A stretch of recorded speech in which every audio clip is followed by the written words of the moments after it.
গুলা দেখুন মাশাআল্লাহ, এক বিয়াত উপর থেকে ফলন। আর ফলের সাইজগুলা দেখুন মাশাআল্লাহ, এটা মিনিমাম 2-2.5 কেজি। দেখুন আরও বড় হবে। আসলে বাবু জাতের পেঁপে গাছের ফলন অনেক পাওয়া যায়। দেখুন মাশাআল্লাহ, আর পেঁপেগুলোর সাইজ অনেক বড় সাইজের হয়। আরেকটা গাছ দেখে আমি ওই পাশে দেখুন মাশাআল্লাহ। আর এটা দেখুন, এটা হচ্ছে গোলা কাঠের।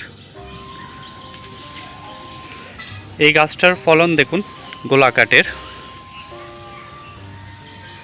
এ পাশে নিচে কিছু আমি কাঁচা বিক্রি করে দিছি, আর একটা রাখছি শুধু পাকানোর জন্য।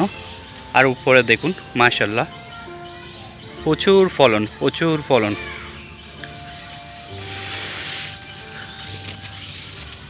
দেখুন মাশাআল্লাহ। আসলে আমার এটা বাগানটা ছোট আকারের, এত বেশি বড় না, অল্প কিছু সংখ্যক গাছ। দেখুন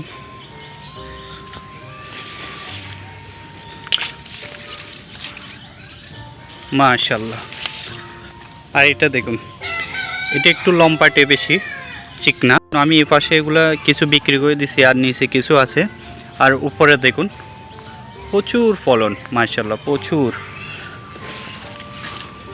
প্রচুর ফলন মাশাআল্লাহ। এটা আমার তো মনে হয় কি ছত্রাকের আক্রমণ। দেখুন আর উপরে দেখুন মাশাআল্লাহ। আর এটা একটু আক্রমণ, আমার তো মনে হয় এটা কি মোজাইক ভাইরাস না, এটা যত সময় ছত্রাকের আর সালফারের অভাব। দেখুন এটা ছত্রাক আর সালফারের অভাব যত সম্ভব, এই দুইটা দিয়ে স্প্রে করে দেখব।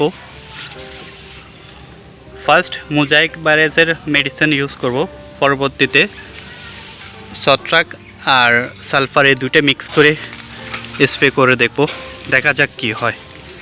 এরকম আমার দুইটা গাছ রোগ আক্রান্ত। দেখুন এটাও সেম।